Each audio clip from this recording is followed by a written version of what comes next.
ನಮಸ್ತೆ. ಇದೊಂದು ಪವಾಡದ ಕತೆ.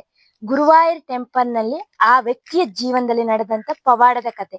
ಈ ರೀತಿಯ ಪವಾಡಗಳು ಹಲವಾರು ಜನರ ಬದುಕಿನಲ್ಲಿ ನಡೆದಿರುತ್ತೆ, ಹಲವಾರು ಕ್ಷೇತ್ರಗಳಲ್ಲಿ ನಡೆದಿರುತ್ತೆ. ನಮ್ಮ ಕರ್ನಾಟಕದಲ್ಲಿಯೇ ಅಂತ ಪವಾಡ ಕ್ಷೇತ್ರಗಳು ತುಂಬಾನೇ ಇದೆ. ಕೇರಳದ ಪ್ರಸಿದ್ಧ ದೇವಾಲಯಗಳಲ್ಲಿ ಒಂದು ಈ ಗುರುವಾಯೂರ್ ಕ್ಷೇತ್ರ. ಶ್ರೀಕೃಷ್ಣನ ಭಕ್ತರು ಇಲ್ಲಿಗೆ ಪ್ರತಿನಿತ್ಯ ಸಾವಿರಾರು ಸಂಖ್ಯೆಯಲ್ಲಿ ಹೋಗಿ ದರ್ಶನ ಪಡೆದು ಬರ್ತಾ ಇರ್ತಾರೆ. ಇನ್ನು ನಮ್ಮ ಇಲ್ಲಿಂದ ಶಬರಿಮಲೆ ಯಾತ್ರೆಗೆ ಹೋಗುವವರು ಕೂಡ ಅಷ್ಟೇ ಈ ದೇವಾಲಯಕ್ಕೆ ಒಮ್ಮೆ ಹೋಗಿ ದರ್ಶನ ಪಡೆದೇ ಮರಳಿ ಬರೋದು. ಅಷ್ಟು ಪ್ರಸಿದ್ಧಿಯನ್ನು ಪಡೆದಂತ ಕ್ಷೇತ್ರವಿದು. ಇಲ್ಲಿ ಅನೇಕ ಪವಾಡಗಳ ಬಗ್ಗೆ ಹೇಳ್ತಾರೆ. ಆದ್ರೆ ಈ ಮಾಡರ್ನ್ ಯುಗದಲ್ಲಿ ಕೂಡ ಒಬ್ಬ ವ್ಯಕ್ತಿ ಬಂದು ಅವರ ಬದುಕಿನಲ್ಲಿ ನಡೆದಂತಹ ಒಂದು ಘಟನೆಯನ್ನು ಫೇಸ್ಬುಕ್ ನಲ್ಲಿ ಶೇರ್ ಮಾಡಿದ್ದಾರೆ. ಅದರ ಬಗ್ಗೆ ಕೆಲವೊಂದು ವಿಷಯಗಳನ್ನ ಇಲ್ಲಿ ಹೇಳ್ತಾ ಇದ್ದೀನಿ ಅಷ್ಟೇ. ಇದನ್ನು ನೀವು ಕಟ್ಟುಕತೆ ಅಥವಾ ನೀವು ನಾಸ್ತಿಕರಾಗಿದ್ದರೆ ಹಾಗೆ ಹೀಗೆ ಅಂತೆಲ್ಲ ಹೇಳೋದಾದ್ರೆ ಮೊದಲೇ ಸ್ಕಿಪ್ ಮಾಡಿ. ಯಾಕೆಂದ್ರೆ ಎಲ್ಲರ ಬದುಕಿನಲ್ಲೂ ಏನೋ ಒಂದು ರೀತಿ, ಎಷ್ಟು ನಾಸ್ತಿಕನಾಗಿರ್ಲಿ ಅಥವಾ ದೈವ ಭಕ್ತನೇ ಆಗಿರ್ಲಿ, ಯಾವುದೋ ಒಂದು ಸಂದರ್ಭದಲ್ಲಿ ನಮ್ಗೆ ಯಾರೋ ಬಂದು ಸಹಾಯ ಮಾಡ್ತಾರೆ. ಆವಾಗ ಅದು ನಮ್ಮ ಜೀವನದ ಪವಾಡ ಆಗಿರುತ್ತೆ.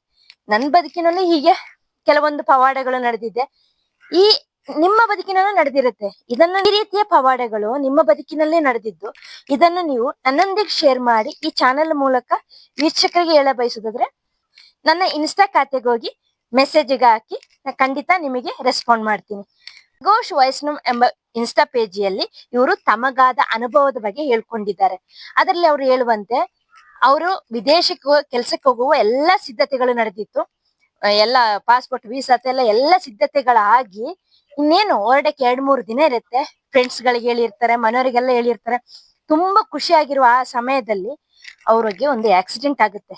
ಆಕ್ಸಿಡೆಂಟ್ ಆಗಿ ನೆಕ್ಸ್ಟ್ ಅವ್ರ ಕಣ್ಣು ಬಿಟ್ಟಿರೋದು ಹಾಸ್ಪಿಟಲ್ ನಲ್ಲಿ. 2 ದಿನ ತುಂಬಾ ಕ್ರಿಟಿಕಲ್ ಸ್ಟೇಜ್ ನಲ್ಲಿ ಇರ್ತಾರೆ.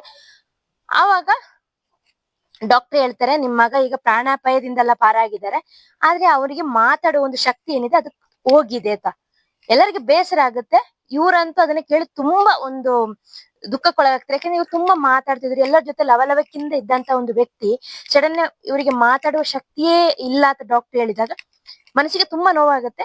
ಚೇತರಿಸಿಕೊಂಡ ಮೇಲೆ ಅದನ್ನ ಹೇಳ್ಕೊಳಕ್ ಹೋಗಲ್ಲ, ಮನೆಯವರ ಮುಂದೆ ನಗ್ನಗ್ತಾ ಇರ್ತಾರೆ. ಆದ್ರೆ ಮನಸ್ಸಿನೊಳಗೆ ತುಂಬಾ ನೋವುಗಳು. ಒಂದು ಕಡೆ ಕೆಲ್ಸಕ್ಕೆ ಬಯಸಿದ ಕೆಲ್ಸಕ್ಕೆ ಹೋಗಕ್ ಆಗ್ಲಿಲ್ಲ, ಇನ್ನೊಂದು ಕಡೆ ಮಾತಿಲ್ಲ.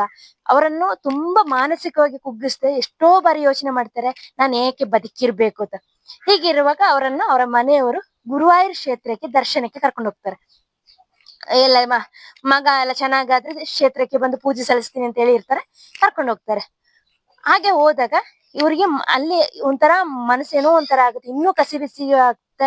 ನಾನ್ ಏಕೆ ಬದುಕ್ಬೇಕು, ನನ್ನ ಇನ್ನು ಹೀಗೆ ಬದುಕಿ ಏಕೆ ಪ್ರಯೋಜನ, ಆ ರೀತಿ ಏನೋನೋ ಯೋಚನೆಗಳು ಮಾಡ್ತಾರೆ. ಅವ್ರೇನ್ ಮಾಡ್ತಾರೆ, ಆಭರಣಗಳನ್ನೆಲ್ಲ ಬಿಚ್ಚಿ ಮೆಲ್ಲ ಅಣ್ಣನ ಕೈಲಿ ಕೊಡ್ತಾರೆ. ಅಣ್ಣನಿಗೆ ಅದು ಫ್ಲಾಶ್ ಆಗಲ್ಲ ಏನಕ್ಕೆ ಕೊಟ್ಟಿರುತ್ತೆ. ಅಲ್ಲಿ ಗುರುವಾಯೂರ್ ಟೆಂಪಲ್ ಹತ್ರ ಒಂದು ಕೊಳ ಇದೆ, ಆ ಕೊಳದ ಹತ್ರ ಹೋಗ್ತಾರೆ. ಅವರ ಪ್ಲಾನ್ ಇದ್ದಿದ್ದು ಅಲ್ಲಿ ಹೋಗಿ ಆ ಕೊಳಕ್ಕೆ ಹಾರ್ಬೇಕು ಅಂತ. ಅಷ್ಟರಲ್ಲಿ ಅಲ್ಲಿಗೆ ಒಬ್ರು ವೃದ್ಧರು ಬರ್ತಾರೆ.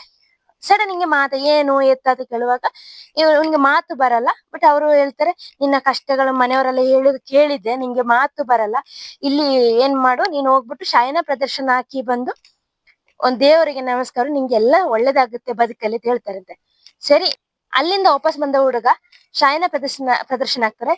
ಗುರುವಾಯೂರ್ ದೇವಾಲಯದಲ್ಲಿ ದೊಡ್ಡ ದೀಪ ಕಂಬಗಳಿದೆ. ಅದ್ ಫುಲ್ ಅದರಲ್ಲಿ ದೀಪಗಳನ್ನ ಬೆಳಗದೆ ನೋಡಕ್ಕೆ ಚಂದ. ಆ ಸಮಯದಲ್ಲಿ ಗಂಟೆಗಳು ಬರೆಸುವಾಗ ಇವರಿಗೆ ಅರಿವಿಲ್ಲದಂತೆಯೇ ಅಮ್ಮ ಅಂತೇಳಿ ಕರೀತಾರೆ. ಮನೆಯವರಿಗೆಲ್ಲ ಶಾಕ್ ಆಗುತ್ತೆ. ಅಷ್ಟು ದಿನ ಮಾತಾಡಕ್ಕೆ ಬರದವರು ಆ ಒಂದು ಸಂದರ್ಭದಲ್ಲಿ ಅಮ್ಮ ಅಂತ ಹೇಳ್ತಾರೆ.